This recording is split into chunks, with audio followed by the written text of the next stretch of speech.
lies beneath my grin. Haunted whispers your pixels numb. Face my wrath till the edge is come. Eerie night gaming like the flame. Control the trembling, feel the claim. Ghostly war room, pixel frame. Locked and loaded, you know the name.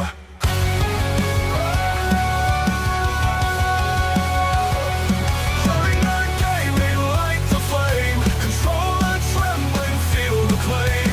Ghostly war room, pixel frame. Locked and loaded, you know the name.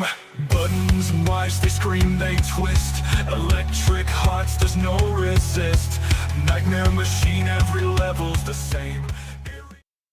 Eerie night gaming like the flame. Control the trembling, feel the claim. Ghostly war room, pixel frame. Locked and loaded, you know the name.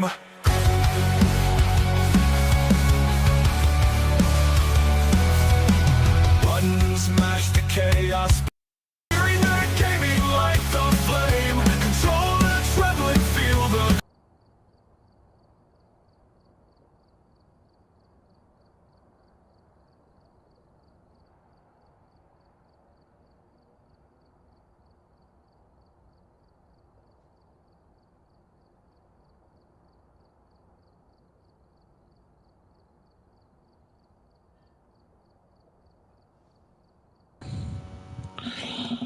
Hello everybody and welcome to Eerie Nerd Gaming and this how-to live stream of Phasmophobia.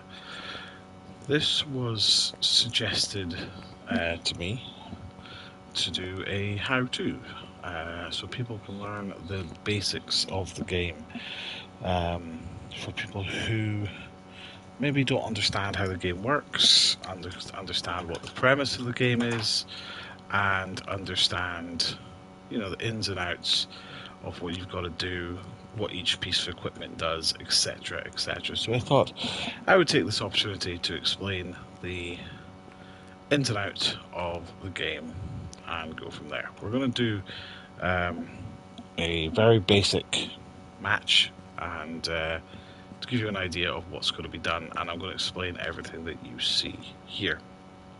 So without further ado, we're going to get started. If you want to get involved in the chat, then you're more than welcome to do so. You can get involved, you can add some of your own suggestions, you can ask questions, and I will do my very best to answer them. I'm streaming on both Twitch and YouTube as well, and this will be available on my YouTube channel after the fact as well, so you can get involved that way. I hope you do learn something new from this, and without further ado, let's get started. Just bear with me 2 seconds. I'm just going to sort something out. So if you can hear the meowing, that's my cat deciding that it's time to meow at me, which is not obviously ideal, but I do apologise for that.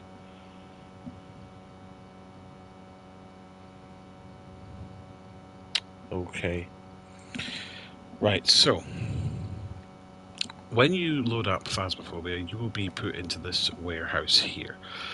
When you start off, you will have all this equipment here on the side, show you the kind of equipment you can get. These shelves will be completely empty, you won't have anything in here, and all you'll have is this notice board here. You'll have this screen, and you'll have this notice board, and you won't have very many maps on it. If you go to the notice board, you can use the directional pad if you're playing on console like I am to flick through the different maps, different boards. But we're going to do single player. There's a training mode that you can do, which training is not that exciting. We're going to show you the maps. The only maps that you'll only have a handful of the maps. You'll unlock them as you go. So we are going to do, for the purpose of this session, just do Tanglewood Drive, which is the main map. But I've got some other things I need to show you first. You have a series of equipment that you can actually use in order to help you investigate. You do unlock more equipment as you go, and you can upgrade your equipment, etc. We'll go over the equipment properly when we actually see the use of it. We're going to be using literally tier basically level 1 equipment, so you can get an idea what to expect. And we're literally just going to do what you get from the offset of the investigation. This is your equipment manager. This is where you can choose what equipment you want in your investigation. You've got a shop mod. When you complete an investigation, you will be earning money alongside that investigation. The more money you unlock, the more investigations you do, the more items you can buy, and then the more items you can upgrade, etc., etc. You've got quick loadouts. You can set up loadouts so that every time you start an investigation, you've got all the equipment that you need ready to be put into the van and ready to go.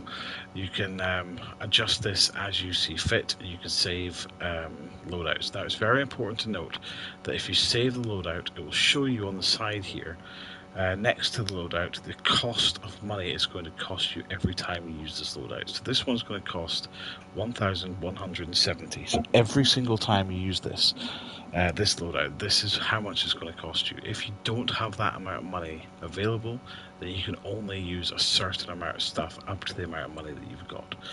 If you die and fail the investigation, you will lose money. So please be aware that that is something that can and will happen.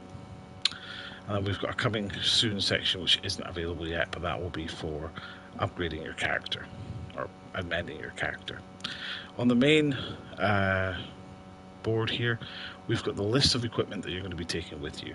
The more equipment that you unlock, then the more equipment you're going to have with you, and the higher tier you're going to have will be diamond. It looks slightly different. You can have more than one of the items available to you. If you're playing with more than one person, then you might want to add some more things on. You can choose the difficulty.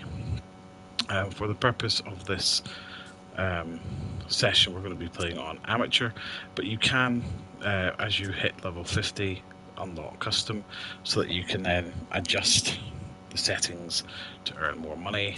Do intermediate, your rewards are doubled. Professional, tripled. Nightmare, quadrupled, and then so on and so forth. You've also got a weekly challenge. Every Monday a new challenge is appointed, and you get $5,000 for doing the challenge 3 times. But shall we get straight in to the first? We'll get straight into the investigations, then I can show you the equipment. So let's go. Alright, we're here. Take a look at the equipment and prepare accordingly before starting the investigation. Okay, so when you start your investigation, you are put into this truck. This is your main hub. This is where you'll be coming back to between going in and out of the house in order to investigate. So let's have a look at some of the things here. So here, we've got daily tasks that you can take off the board and have a look at. These are daily missions that you can do. They change daily, and you earn extra money for doing these tasks. Very simple to do. These are weekly tasks, and by the end of the week, you will earn more money by doing those tasks in there. So very straightforward. Here, you have another notice board. These squares here, you'll have pictures will appear as you take pictures throughout the investigation. You need to take pictures of footprints, handprints, ghosts, things the ghost interacts with, bones, etc. That will all come into play when we use the camera. We don't have the camera yet. This is literally just going to be a basic video with the basic equipment, and then in another video I will show you a bit more advanced equipment. You have 3 extra objectives which you need to complete as well if you want to get 100%. 100% you need to have 10 photographs, all 3-star photographs, and these extra objectives. Guess the ghost type, and also get the bone as well. So some of the objectives, for example, this one is get below 25% sanity, use a crucifix. We can't do that because we've not got a crucifix, and have a ghost register with the EMF reader. That's easy enough. We then look at the map. This is the map of the level.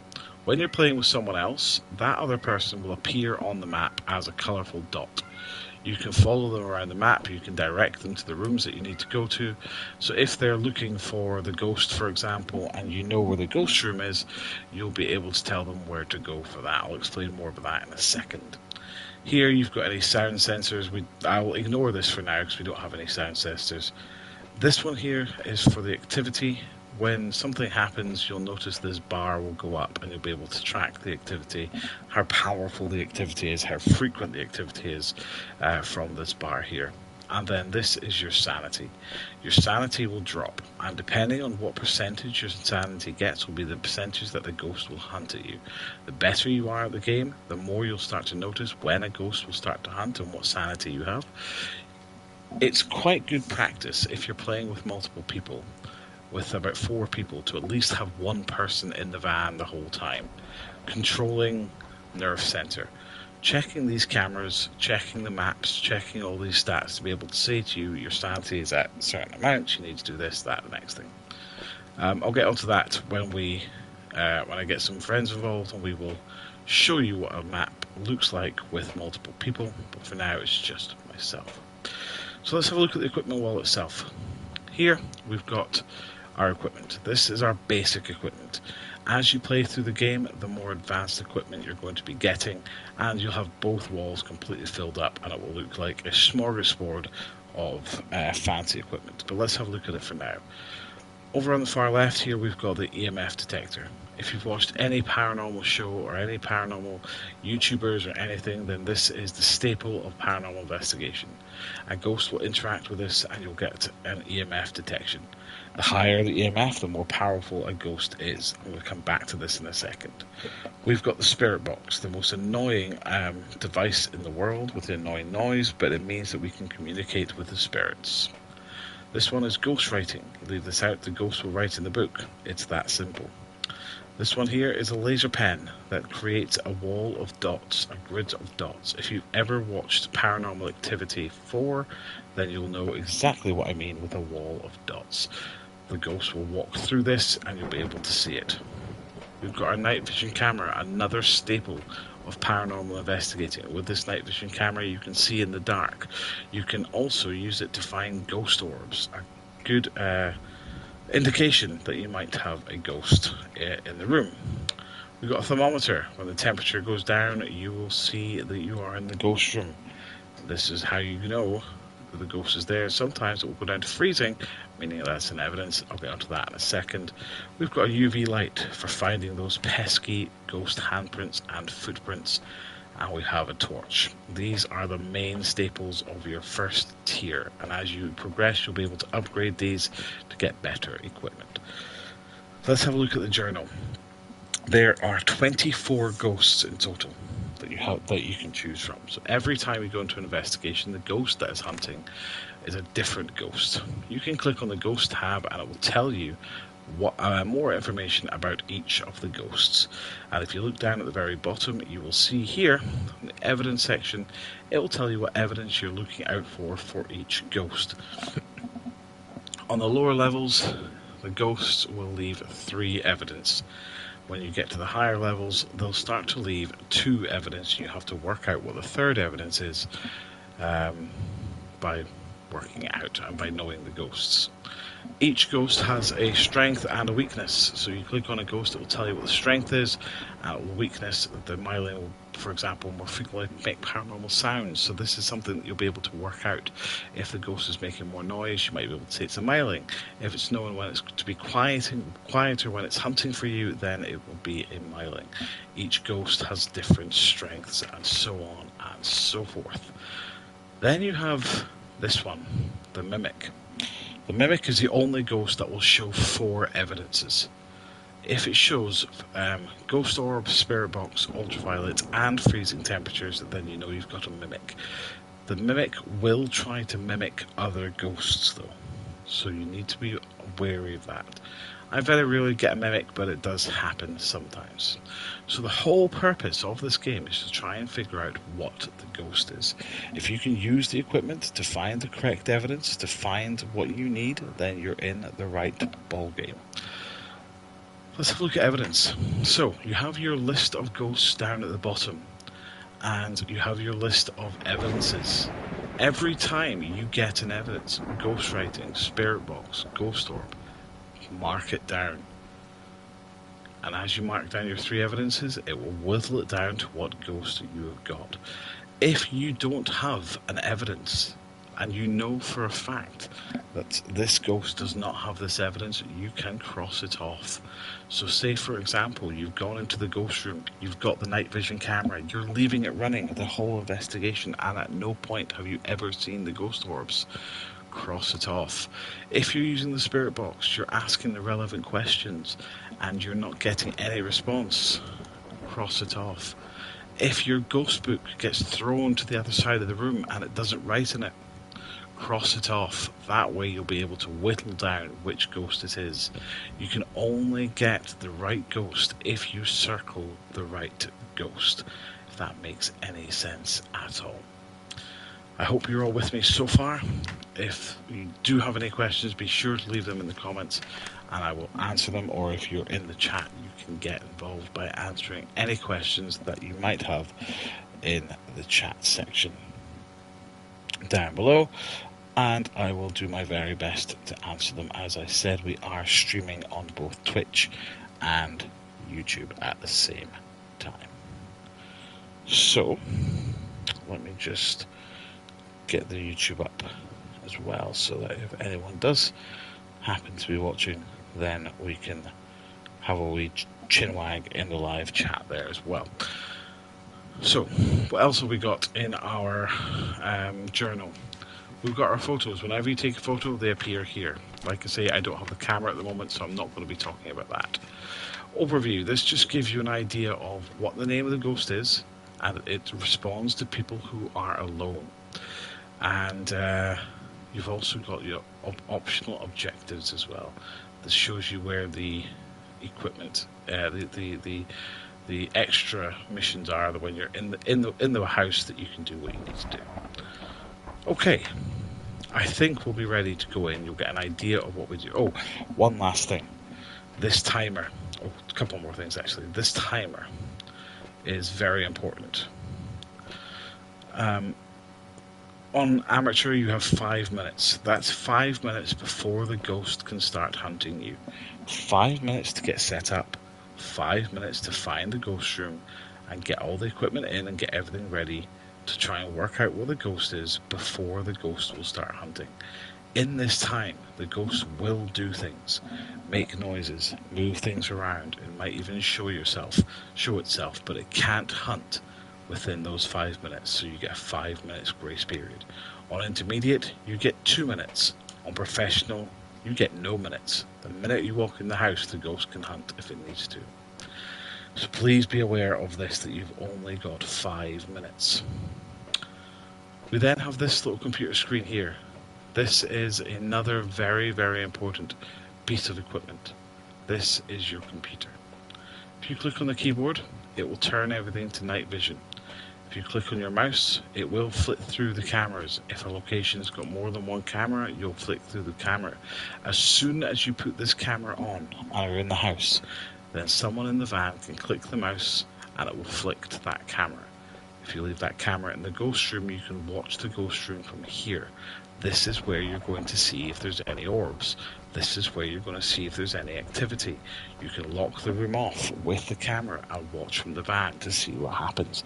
Sometimes some evidences only appear on the camera, so you have to have a watchful eye. You can only carry 3 pieces of equipment at once, so you have to think about what you're going to be taking. So I always think it's at this early stage, the best practice is to take the camera, the thermometer, and the EMF detector. This is the best way to see about how to get the ghost room. So we're going to go ahead and take the key. We're going to open up the van. We're going to go head into the house, and we're going to go and try and find this ghost. So we also need to turn the power onto the house. Now when you start on amateur, The power of the house is on automatically, so you don't need to turn the power on. Now the ghost can turn the power off in the house. If that's the case, you need to find the breaker, you need to turn it back on. On amateur, it turns on automatically, so you can work out where the ghost room is by the temperature, because by turning on the breaker, it gives you time for the house to heat up. Now please be aware that some ghosts can hear you talking. So if you're talking while you're playing, even if you're not really talking to the game, you're talking to a partner or you're talking to a friend, it will be able to hear you. Okay, so let's head inside. So if you look down the screen there, you'll be able to see straight away that we've got the night vision on. We're going to be searching all the rooms. Now when we come into one of these rooms, what we're looking for is little white dots to be floating around the room. Then we'll know that we've got ghost orbs, and that this room is potentially the ghost room. You'll also see your breath. If you see your breath, then you know a high chance that this is the ghost room. On amateur, the ghost will not change rooms. On higher levels, there's a higher chance that it might change the room. But for now, you can also turn on the lights. Turn on the lights saves your sanity as well. So please... Oh, here we've got ghost orbs. So that means that the ghost room is right here. So we have ghost orbs. We can use that as evidence. We can lay down... best place to put the camera would be over here, I think. So, we can put down the camera. We can drop the thermometer. And we've got books being thrown at us. That's fine. So we can pop that EMF detector down by the book. Let's see if it's going to go up to EMF 5. As soon as it goes up to EMF 5, we can not jot it down as evidence. So for now, evidence, and we've got ghost orbs. That gives us, already takes away 3, 6, 9, 10, 11, 12 ghosts that don't have ghost orbs. So straight away we know that this ghost has ghost orbs. Then we're going to take our next piece of equipment, take the dots, ghost writing book, and we'll take the UV. But if we go to the camera, click the mouse, this will show us where our camera is situated. And we'll be able to see if anything happens in the camera here. So you can see that book just got thrown over the sofa there. We can't see the ghost orbs because we're not looking at the room from the right angle. The room is the hallway rather than the living room.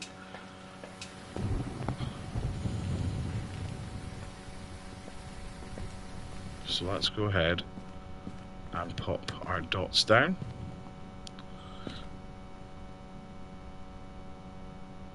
That will cover the hallway so that if a ghost does decide to walk through the dots, we'll be able to see it. We can also go ahead and check the thermometer. Temperature's not dropping down below 5.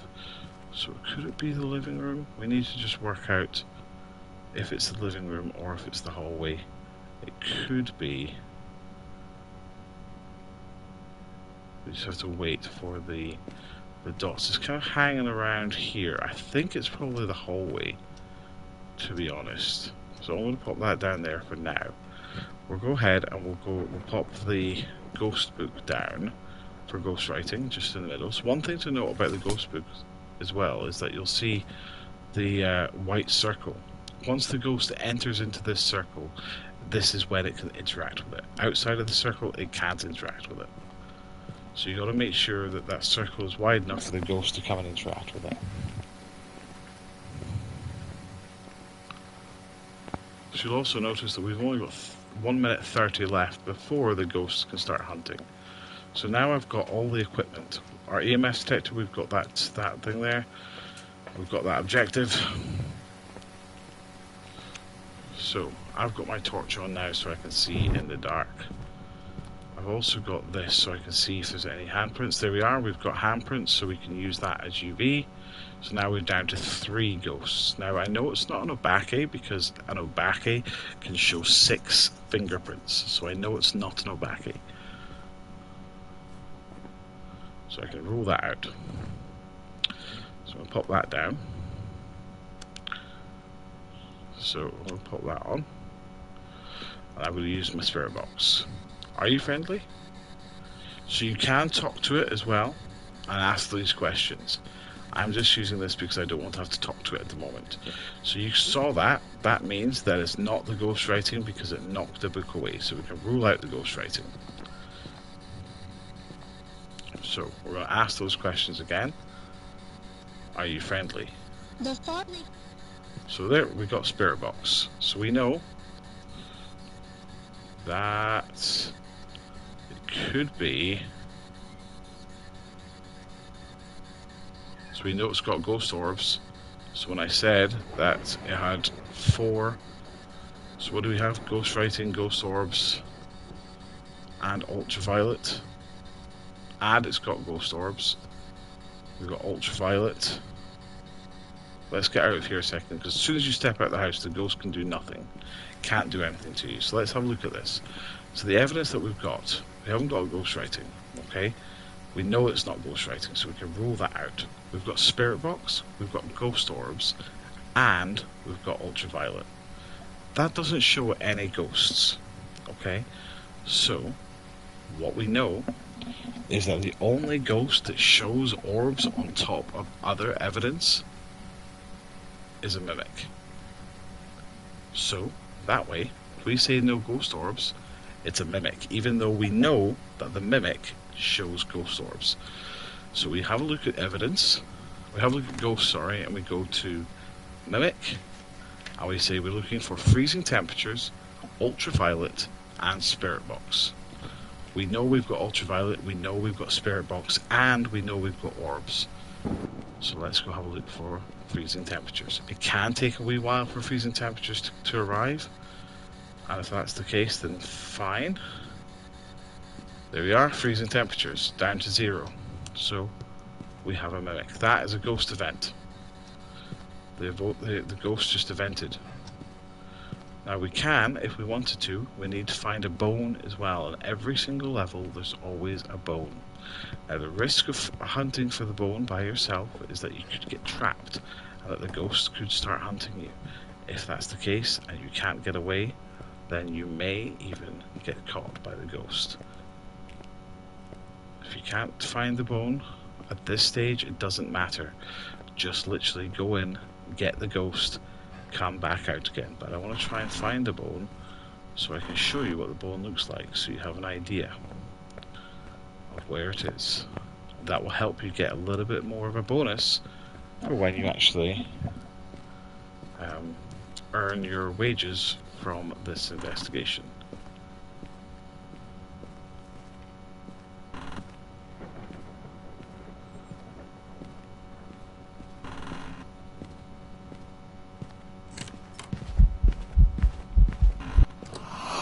That was a ghost event. That was the ghost trying to scare you. And believe me, it works. Now we're going to ignore the bone for now, simply because it's taken a little bit too long to find it. And I think if I stay here, I might get hunted. So, because I haven't found the bone straight away, I'm going to just leave it for now. And we're just going to call it with the ghost that we know it is. So, we want to go make sure we've got our evidence. Ultraviolet, spirit box, freezing temperatures. And we know we've got the orbs, so therefore it's a mimic.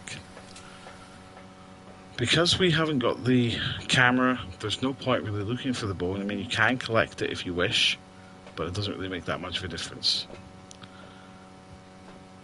Having said that, my sanity is still quite high, so I might go back in and try and find the bone, because I now know what the ghost is.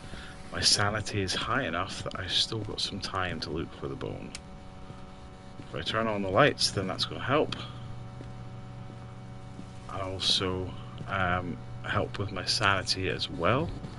So if I turn on all the lights, well, you can only turn on a certain amount of lights before you trip the breaker. And when you trip the breaker, you need to go and turn it on. I believe in this map it's between 5 and 10 lights that you can turn on before it trips the breaker.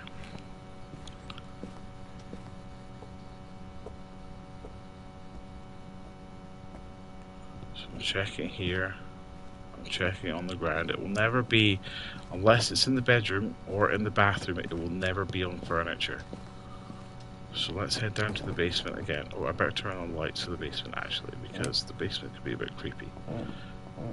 And the bone can be anywhere in the level, but not on furniture. It will be up. See, it just turned off the breaker. Or tripped the breaker rather.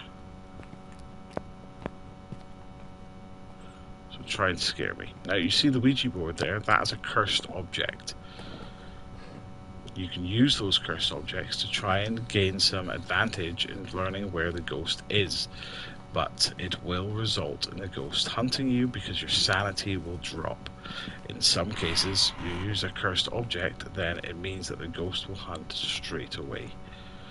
That blast of air is known as a ghost ball, or air ball, so that means that the ghost is trying to get my sanity down so it can get to a level of where it can hunt.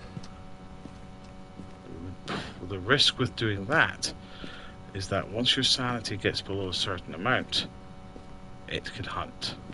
So I'm going to just leave the bone, I think, because it's taking a bit of time to find it, and I'm not really... Oh, it's in the bath. So there we are. I can't actually get to it, which is really, really annoying. Which is really stupid as well. So they put it in a place I can't actually get. But you could take a picture of it if you had the camera, and that would be enough. But we don't have the camera, we can't do anything. So we're going to go ahead and just head on out, because we've got the ghost type and we know what it is. So we hit the button. Truck closes. Make sure that you've got the right ghost type circled.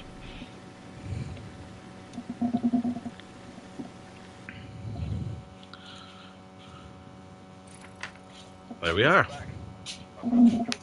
We have the mimic. So, how did we know it was the mimic? Well, I said to you that the mimic was the only ghost that showed 4 evidences. So we had the freezing temperatures, we had the UV, we had the spirit box, we also had the orbs. The only ghost to show 4 evidences is the mimic, and that's how I knew it was the mimic. The more you play the game, the better you will get at guessing what the ghost type is and learning the different ghost types. This has been a very quick introduction into Phasmophobia.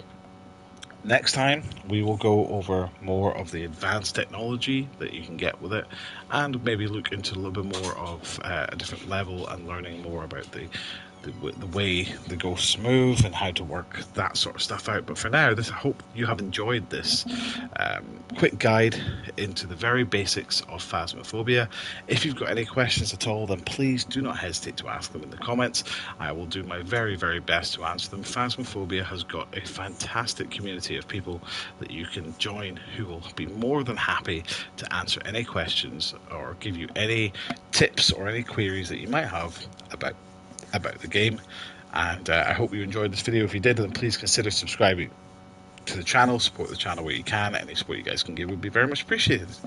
But guys, thanks very much for watching. I'll see you again. Bye bye.